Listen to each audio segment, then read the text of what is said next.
welcome everyone back to weekly weather updates, and in today's video we're going to have a look at the latest from the live radar. We still have pretty unsettled conditions over the top of the UK. However, as we'll see in a minute on the UKV, it's going to be looking a lot drier and quite a bit warmer, especially further westwards through the weekend and into the start of next week as high pressure does build in and we see east to southeasterly winds. So most of next week is going to be fairly dry, be fairly sunny, and it's going to be warm, especially in the west. The east, still uncertain. It depends on if we see any colder upper air temperatures come through and if we see a stronger easterly wind in. Little subtle differences that we'll have to have a look at what the latest ones are showing.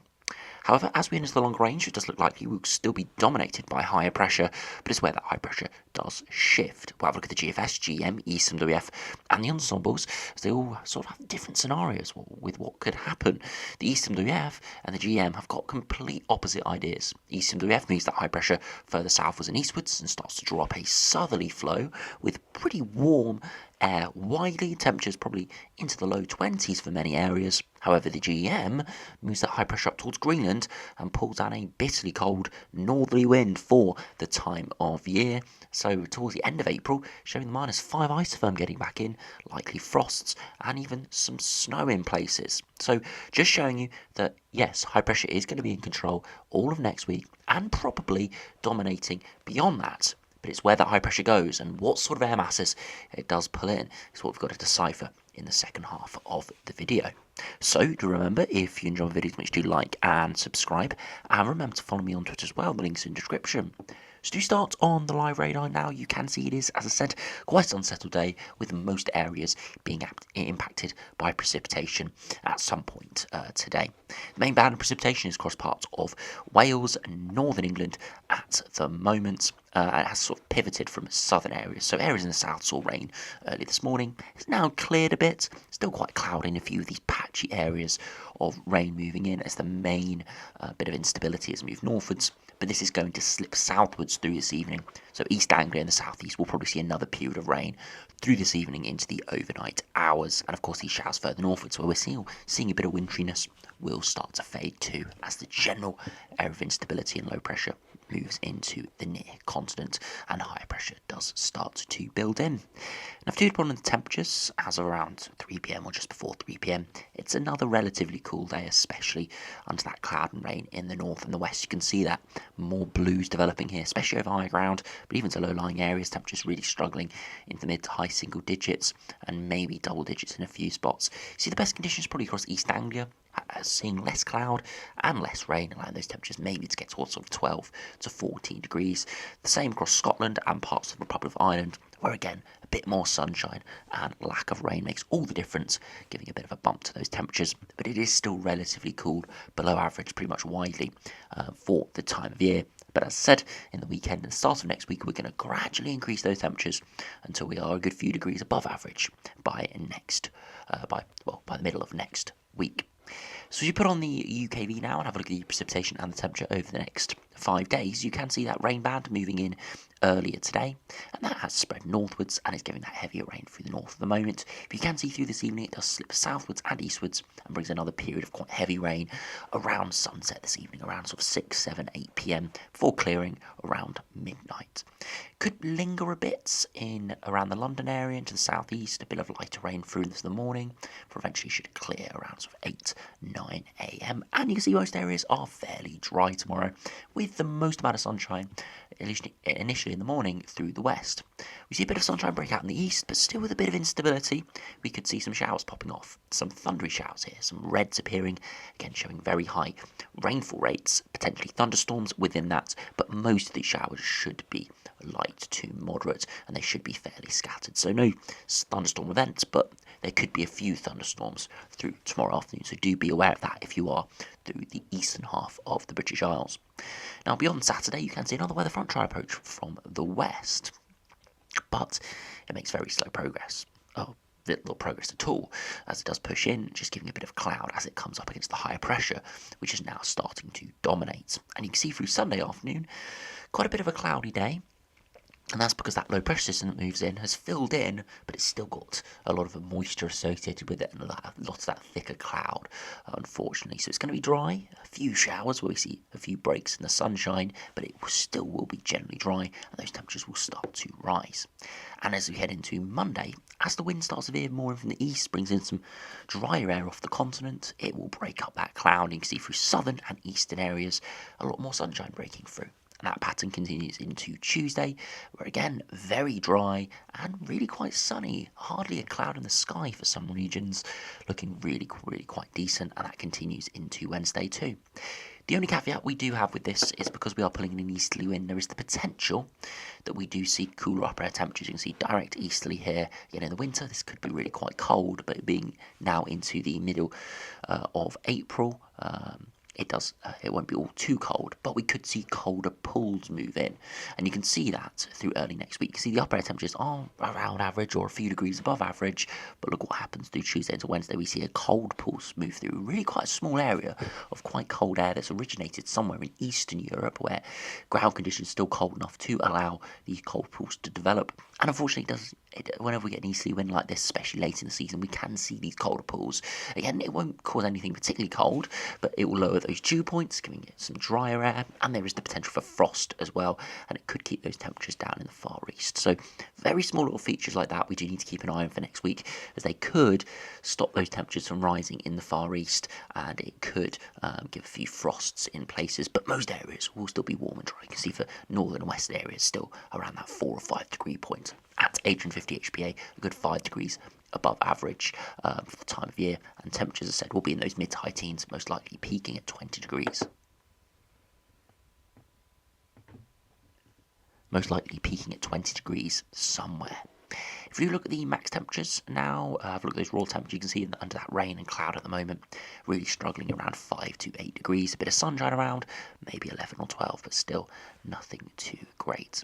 Overnight temperatures, mid-single digits, maybe even freezing for Scotland and parts of the Republic of Ireland and Northern Ireland, as we do see drier, but also clearer skies, allowing that radiation of those ground temperatures, and it means, as I said, colder conditions could happen overnight. So it could be quite cold when you wake up, but into the afternoon temperatures should rise a bit higher tomorrow, peaking around that 10 to 15 degree point, all dependent on cloud amounts, shower amounts, and of course if you see some sunshine out there.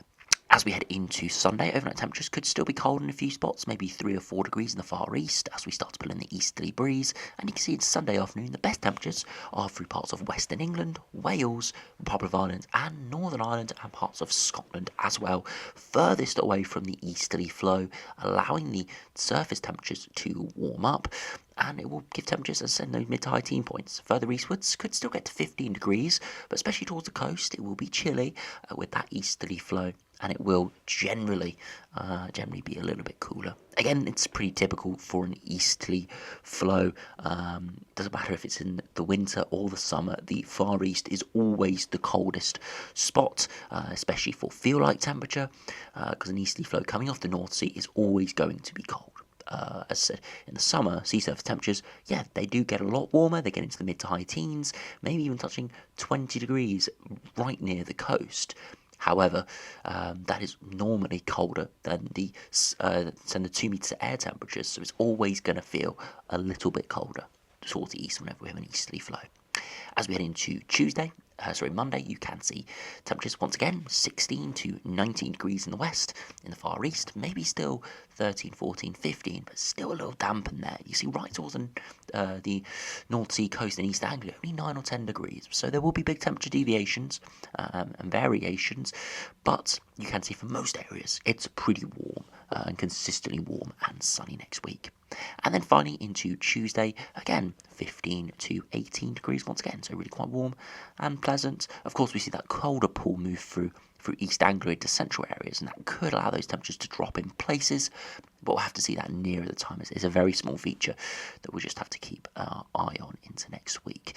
The headline figure though, or the headline really is that it's going to be warm and dry next week. Nothing spectacular, but definitely a lot warmer than we've had recently, and there is the potential for 20 degrees somewhere in the north and the west, furthest really away from that easterly flow on the east coast in general. And of course, if we did pull up a warmer air mass into towards the second half of next week, it could get even higher, but we do have a lot of uncertainty on where the high pressure goes, as we will see now with the longer range charts. So you start on the GFS, you can see the low pressure at the moment, and that's giving us our very unsettled conditions.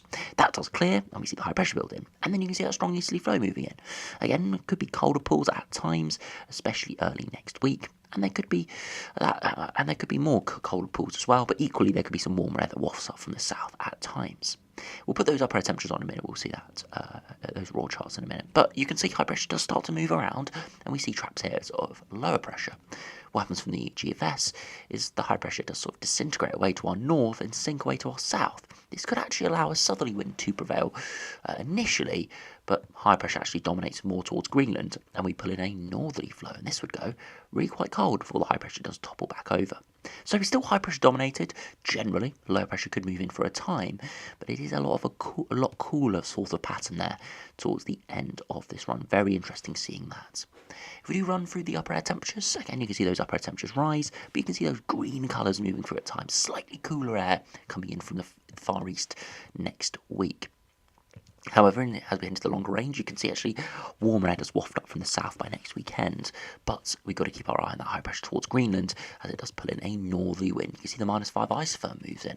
Pretty cold for the time of year. Again, doesn't look ridiculously cold. Not that cold really for winter standards, but for the middle to end of April, look at that, 8 to 10 degrees below average for the time of year before it clears into Europe, and we say a little bit chilly beyond that. So again, very interesting seeing that. The GEM does something very similar, if not even a little bit more severe. So if we do have a look at that GEM run, start on the pressure charts. Again, you can see the high pressure built in at the moment. The easterly flow moves in, pretty cool at times, but equally warm in the far west. However, you see that high pressure retrogresses, moves against the standard west-east flow, and it moves up towards Greenland. And you see that low pressure exiting out of Svalbard and northern Greenland towards Scandinavia, and eventually pulls in pretty cold, if not quite bitterly cold for the time of year, northerly wind. And you'd expect with this frosts and even wintry showers quite widely, with very cold air and likely really quite cold dew points as well. You can see the raw upper air temperatures, -10 isotherm, getting for Scotland really quite cold there, and a -5 for most other areas. Well, you can see how it evolves. It's initially warm next week, perhaps briefly cooler air masses at times in the far east and south, before eventually that colder air does move in. And if you look at the temperature deviation, look at that, 10 to 12 degrees below average for the time of year. Really quite bitterly cold. That sort of beast in the east equivalent, but for April, in terms of temperature deviation. Again, it's no beast from the east at all, but the beast from the east gave similar temperature deviations, 10 to 12 degrees below average, and this is giving 10 to 12 degrees below average, but in April, not in January, February time. So, yeah, really quite cold. Really interesting seeing this. Again, I don't think it will happen, but it's a very interesting chart, just showing you what can happen this time of year if that high pressure does move to our north and our west. There is still cold air to our north, even though it is running out dramatically. It still is there and still could put a bit of a spanner in the works for the end of April. If you do actually put on those TV temperatures, go to United Kingdom, look at that widely overnight towards that freezing point, and in the day struggling around those 6 or 7 degrees. Slightly warm in the south and west, but that cold air hasn't really reached there yet. You can see that it's just arriving by this point. Again, if we ran this on another couple of days, you'd expect those daytime temperatures to be struggling around that 5, 6, 7 degree mark with a much colder wind chill as well. And look at the dew points with this. Look at that, -8 degree dew points. That is freezing. And with that sort of dry air, it would allow winteriness to fall to low-lying areas. Again, you wouldn't expect any disruption with it, but we could see a bit of falling snow or sleet in quite a few areas with this sort of pattern. Very interesting seeing that. I'd say it definitely is an outlier, but it just shows you what could happen if that high pressure gets orientated with a northerly flow. If you finish by looking at the ECMWF, which does something similar but more of a southerly flow, so it does pull up a southerly wind instead of a northerly wind, just showing you the contrasting thoughts for day 7 to day 10. Again, high pressure moves in, and you can see it building over the top of us, and we do see very strong easterly winds. Again, colder air masses could move at times, but it's generally high pressure dominated, and actually veers more southeasterly, which is slightly warmer. And look what happens at day 10. It actually sinks to our south. That high pressure towards Greenland is nowhere near as strong, and that cold air that was heading our way on the GM just goes into the sort of North Pole region up towards maybe Scandinavia and northern Russia, with the UK seeing much warmer southerly flow, with the upper air temperatures reaching 5 degrees at 850 HPA. Again, look at the temperature deviation, perhaps a good 3, 4, 5 or even 6 degrees above average. Again, if we do run it back, you can see that we do have warmer air generally over the next few days. Into next week, could see briefly cooler pools there through Wednesday, maybe Thursday time, for eventually it does warm up and it goes pretty decent all the way to day 10. And instead of being freezing overnight, the 2 meter temperatures are around 9 or 10 degrees, and daytime mid to high teens, maybe even touching 20 degrees. Again, with a high resolution run, it could be warmer than that. So yeah, very, very interesting seeing that, just showing you the uncertainty we do have as we head towards the end of next working week into the weekend, where high pressure does look likely to dominate, but we are split between whether it's going to stay warm, slightly above average, go perhaps very warm, or like this ECMWF is perhaps hinting at, or very cold and unsettled like the GM was going.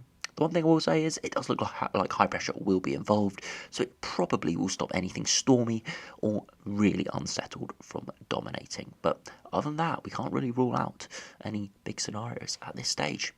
Now, if you finish by having a look at the ensembles, you can see the latest GFS ensembles here. Again, slightly below average at the moment, but trending average to above average by next week. You can see the cooler pools moving through next week around the freezing point at 850 HPA, and that's why we don't rise those upper air temperatures all too quickly early next week. But the majority, by the end of next working week, when we do start to see a bit of uncertainty, are generally trending milder. But that's where we start to see the split. Around next weekend, around day 7, day 8, we do see some, including the control run today on the GFS ensembles, going cold down to the -5 region. And there are quite a few other runs going for that as well, including the operational run right at the end. A bit more unsettled weather here with a bit more precipitation, but again, nothing too crazy. So it could be a little bit of a wobble here in that higher, that warmer higher pressure system from prevailing. A bit of a wobble perhaps. It could be a pattern change. Could be that high pressure moving away, and we're seeing cooler, maybe more unsettled conditions returning in perhaps from the north. Or it could just be, as I said, a bit of a wobble where a few of the ensemble members, a few of the operational ones are seeing something else, and it does revert back to something a bit warmer and drier. The sort of consistent signal we've had over the last few days does return. So we will have to see, but definitely hints perhaps of something slightly cooler and more unsettled in the long term. I wouldn't say amazingly cold like that GM was showing, but yeah, definitely do need to keep an eye on it. Another way to see that is the dew points. You can see quite a few ensemble members in the longer term dropping down to those freezing dew points again. So cooler weather perhaps. And again, if we actually have a look at the 2 meter temperatures, again, you can see rising to mid to high teens, maybe touching 20 degrees by next week, end of next week into the next weekend. So quite pleasant. And you can see early next week, remember London is probably in the cooler regions because it's closer to that easterly wind, is around the mid-teens next week, around 14 to 16 degrees. And again, as I said, regions further northwards and westwards will probably be a good few degrees higher than this. So this is one of these examples, one of these patterns where London is probably one of the coolest regions in the UK next week with that easterly flow. I do just want to have a look at the GM ensembles. Don't normally have a look at these, but I just wanted to show you how the GM operational run was a bit of an outlier. Again, there are some runs that go cold, but none go quite as cold as the operational run was. So again, does show a bit of a polar plunge, but it is a bit of an outlier. But there is potential for something a bit colder, but I wouldn't say down to or to -10 region like the GM run was showing. If we do finish by just looking at the ECMWF ensemble members for the midnight run, similar, slightly above average next week. Perhaps brief cooler pool there around the 19th, around 5 days' time, so sort of Wednesday, Thursday time, before rising to a well above average by perhaps about 5 degrees above average.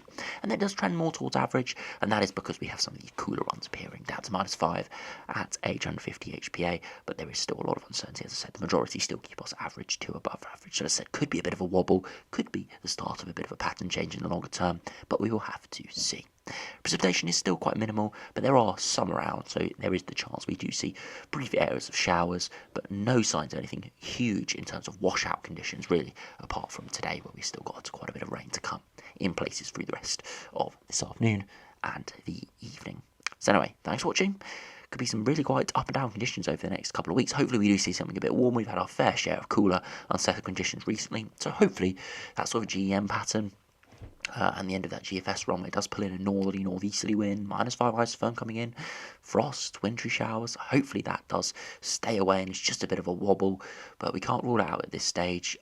So do enjoy the warmer, dry weather next week. Even though it's not going to be ridiculously warm or hot, it will be generally quite a bit warmer, and as the most important thing is the drier, sunnier weather we are likely to see with that. So make sure you go out and enjoy that next week, as who knows what could be coming into next weekend. So anyway, thanks for watching, hope you enjoyed, subscribe if you're new, and I'll see you again for another video soon.